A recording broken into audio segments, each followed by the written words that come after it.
Bonjour à tous, je vous retrouve dans cette nouvelle vidéo concernant le projet de PDUC ou le bloc 2 de MCO. On va parler aujourd'hui des répercussions et surtout des répercussions financières. Alors le mot pardon, peut faire peur. Du coup, je vous propose une petite vidéo qui va vous aider à calculer notamment votre compte de résultat différentiel et votre seuil de rentabilité. En même temps, il y a un classeur Excel que je vous invite à télécharger où en fait tout est paramétré pour vous aider à calculer ces deux éléments. Donc je vais juste vous expliquer comment ça fonctionne, histoire que vous ne fassiez pas de bêtises, puisqu'il y a des formules qui sont saisies dans ce classeur. Donc si jamais vous effacez ces formules, eh bien, effectivement le calcul derrière n'est pas correct. Donc c'est ce qu'on a ici sur l'écran. Je vous ai d'abord créé une première page, un premier onglet avec tout ce qui est définition. Donc je vous laisserai regarder, je vous explique ce que c'est qu'une charge variable, ce que c'est qu'une charge fixe, donc c'est important de bien le comprendre. Les charges variables, en fait, c'est toutes les charges de l'entreprise qui vont être en lien avec l'activité. Donc vous allez forcément avoir l'achat du produit. Imaginons une entreprise commercialise un produit, n'importe quoi. Pour tous les exemples qu'on va utiliser, justement, on va parler de pot de confiture. Voilà, on imagine qu'une entreprise veut référencer une nouvelle marque de confiture bio. Et dans les charges variables, on va forcément avoir l'achat du pot de confiture. Plus vous allez en vendre, plus vous allez en acheter. C'est lié à l'activité. D'accord ? On va avoir également tout ce qui est salaire par rapport à la transformation d'un produit. Je dis n'importe quoi, un boulanger va acheter en charge variable du coup de la farine. Mais derrière, il y a la main-d'œuvre pour transformer cette farine en pain. Ça, c'est également lié à l'activité. Plus on va fabriquer de pain, plus il va falloir de temps pour le fabriquer. Donc, c'est bien lié à l'activité. C'est une charge variable. À l'inverse, il y a les charges fixes. Les charges fixes, ce sont des charges qui ne varient pas, qui sont vraiment structurelles, donc qui sont liées, on va dire, au fonctionnement de l'entreprise en général. Donc là, on va retrouver également les salaires, puisqu'il y a une partie, en fait, effectivement, des salaires qui ne sont pas variables, qui ne sont pas liés à l'activité sur la première partie, qui sont vraiment structurels. Il va y avoir le loyer du bâtiment, il va y avoir l'électricité, l'eau, etc. Je vais vous proposer quelques exemples tout à l'heure. Ensuite, je vous parle de chiffre d'affaires. Bon, le chiffre d'affaires, je pense que vous savez tout ce que c'est. Le compte de résultat différentiel, donc ça, c'est un outil comptable et commercial qui nous permet de savoir si l'activité est bénéficiaire, positive, ou à l'inverse si c'est une perte, donc là avec des résultats négatifs. Ensuite, il y a le seuil de rentabilité, donc là ça nous permet de savoir combien on doit générer de chiffre d'affaires pour rentabiliser une opération, ou en chiffre d'affaires, ou en quantité. Combien il faut vendre de produits pour rentabiliser l'opération. Après, je vous ai fait un petit topo sur la marge, c'est des éléments que vous devez maîtriser. Qu'est-ce que la marge, qu'est-ce que le taux de marge, qu'est-ce que le taux de marque et comment ça se calcule. Et un élément important, c'est la marge sur coût variable.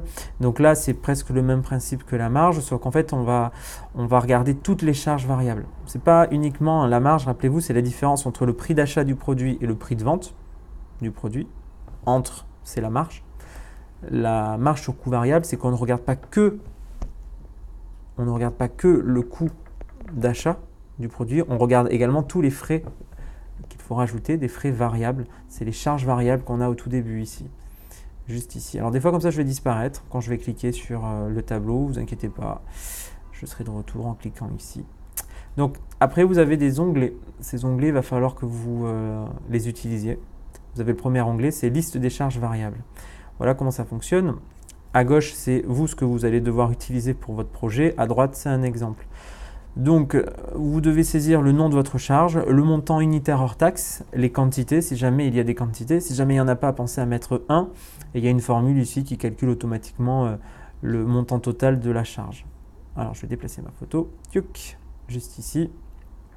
Regardez cet exemple. Pour le lancement d'un nouveau produit bio, je vais acheter mes pots de confiture bio 5 € hors taxe. D'accord, et j'en achète 100. C'est ce qu'on a juste ici. Voilà, 5 € hors taxe. J'en achète 100, du coup le calcul se fait automatiquement. J'ai 500 € hors taxe d'achat de produits. Ok. Moi, c'est juste de la distribution. Donc, je vais pas du tout. Je vais pas rajouter pour le moment d'autres charges variables, mais il est possible que vous en ayez. D'accord. Donc là, vous passez à la ligne suivante. Vous rajoutez toutes vos charges et il y a un total ici qui se calcule. Le total, vous voyez, ça s'appelle coût variable global. Pareil, c'est une information que vous devez maîtriser et qu'on va réutiliser juste après.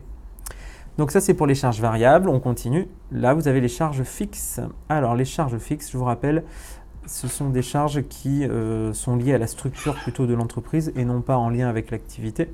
Donc, toujours dans notre exemple du lancement d'un nouveau produit bio avec les pots de confiture, j'ai identifié quelques charges fixes. On a notamment les salaires. Donc, on va avoir le salaire vraiment de l'implantation du rayon par rapport à ce nouveau produit.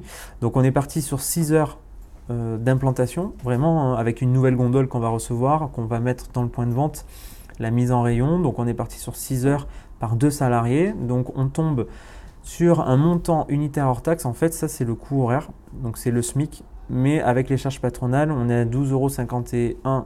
On est le 23 octobre 2019, donc on était à 12,51 € multiplié par 12, 6 heures par 2 salariés, 12. On tombe sur 150 € pardon, de salaire par rapport à l'implantation.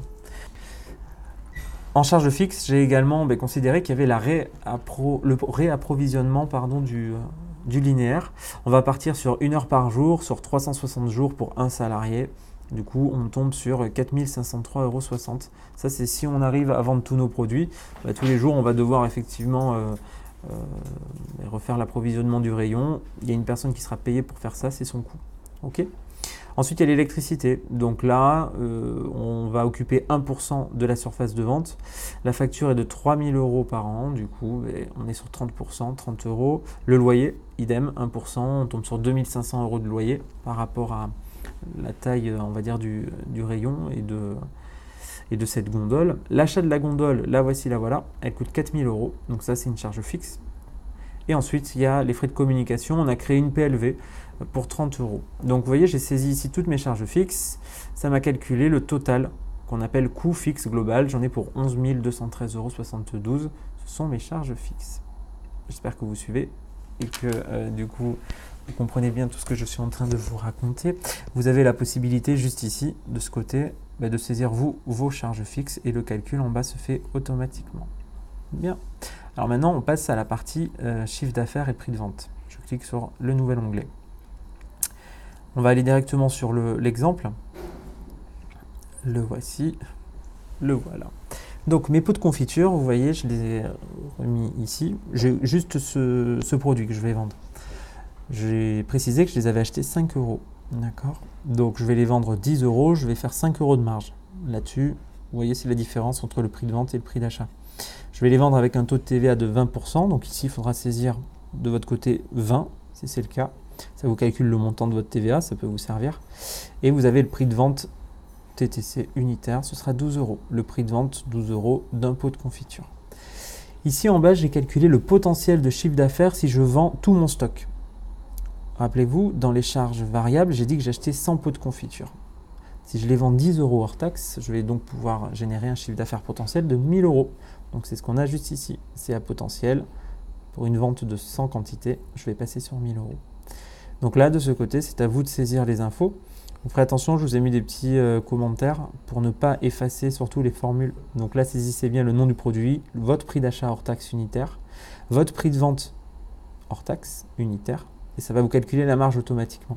Pareil, ici, vous mettez votre taux de marge et ça vous calculera le montant de la TVA et le prix de vente TTC, ça se fait tout seul. Autant en profiter. Et ici, c'est pareil, ça devrait se mettre à jour tout seul, sauf les quantités. Les quantités, c'est à vous de les saisir. Okay. Quand là, vous allez marquer le nom de votre produit, ici, ça va réapparaître tout seul. Les quantités, encore une fois, c'est vous qui devez les saisir par rapport à ce que vous avez acheté. Une fois qu'on a fait ça, on passe sur le compte de résultat différentiel. Et donc là, magie, ça se calcule automatiquement si on n'efface pas les formules. Donc regardez sur l'exemple, ça m'a calculé, ça a été reprendre mon chiffre d'affaires potentiel du coup qui serait de 1 000 €. Ça m'a bien déduit mon coût variable global, 500 €. Donc j'obtiens la marge sur coût variable qui est de 500 € à laquelle je déduis le coût fixe global. Donc pareil, ça a été chercher l'information automatiquement dans votre tableau. J'ai 11 213 € de coût fixe global. Du coup, le résultat, il est négatif. L'opération, telle qu'elle est présentée aujourd'hui, eh bien, je serai en perte de 10 000 €. Donc, clairement, ça ne vaut peut-être pas le coup d'investir dans les pots de confiture bio que je revends 10 €. OK? Donc ça se remplit automatiquement. Du coup, de ce côté, vous n'avez rien à modifier. Dernier onglet, c'est le seuil de rentabilité. On repart encore sur l'exemple, ça devrait se mettre à jour automatiquement en fonction des données que vous allez saisir. Regardez, le seuil de rentabilité en quantité, en fait, c'est le coût fixe global qui s'est mis à jour automatiquement, divisé par la marge sur coût variable unitaire. Donc 11 213,72 euros de coût fixe, donc les charges fixes, divisé par ma marge unitaire de 5 euros. Résultat, il faut que je vende 2243 articles pour pouvoir être rentable. C'est ça que ça veut dire. D'accord? Le seuil de rentabilité, je dois vendre 2243 articles pour être rentable. Zéro de bénéfice, mais zéro perte. Et en euros, du coup, c'est à peu près le même calcul. Donc, on reprend les charges fixes, 11 213,72, qu'on divise par le taux de marge sur coût variable, donc en pourcentage. Il se calcule automatiquement. Regardez dans l'exemple, on est à 50%. Ce qui veut dire que je dois obtenir un chiffre d'affaires de 22 427 euros pour rentabiliser mon opération et absorber tous mes frais. Si je fais 22 427 euros de chiffre d'affaires hors taxe, j'ai zéro de bénéfice, mais j'ai zéro perte aussi. Je commence à être rentable à ce moment-là. Seuil de rentabilité. Donc là à gauche, c'est à vous de jouer. Ça va se mettre automatiquement à jour si vous remplissez bien les éléments dans les 3 premiers onglets. Liste des charges variables, liste des charges fixes et prix de vente et chiffre d'affaires hors taxe. Si vous avez des questions, n'hésitez pas à me contacter avec un commentaire ou en m'envoyant un mail. À bientôt.